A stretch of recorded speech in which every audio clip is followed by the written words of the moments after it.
Hi friends, தண்ணி தக்காளி சட்னி பார்க்கலாமா? இது சட்னி மட்டும் செஞ்சு பாருங்கள், 10 தோசை சாப்பிட்லாங்க. ஒரு பேனில் தண்ணி சூடு பண்ணிக்கோங்க. 5 தக்காளி பழம் போட்டிருக்கேன். அது தோல் உரிக்கிற அளவுக்கு வெந்தால் போதுங்க. அதை ஆற வச்சு தோல் உரித்து அரைச்சி எடுத்துக்கோங்க. ஒரு பேன் எடுத்துக்கோங்க. 2 ஸ்பூன் எண்ணெய் ஊற்றிக்கோங்க. 1/4 ஸ்பூன் ஜீரகம், 1/2 ஸ்பூன் கடுகு போட்டு நல்லா பொரிஞ்சு வந்ததுக்கப்புறம் ஒரு கைப்பிடி அளவு கருவேப்பிலை போட்டுக்கோங்க. கருவேப்பிலை பொரிஞ்சதுக்கப்புறம் 2 வரமிளகா போட்டிருக்கேன்.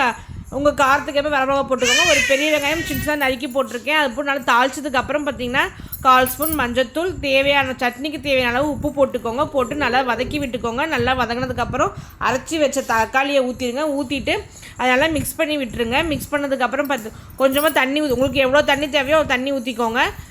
2 ஸ்பூன் கொத்தமல்லி தூள், 1/2 ஸ்பூன் காரத்துக்கு ஏற்ப மிளகாத்தூள் போட்டுக்கோங்க. நல்லா கொதிச்சு வந்தால் நம்மளுடைய தக்காளி சட்னி ரெடி ஆகிடுச்சுங்க. இது செஞ்சு பாருங்கள், டேஸ்ட் ஆகும். தேங்க்யூ ஃப்ரெண்ட்ஸ், கண்டிப்பாக சப்ஸ்கிரைப் பண்ணிக்கோங்க. தேங்க்யூ ஃபார் வாட்சிங்.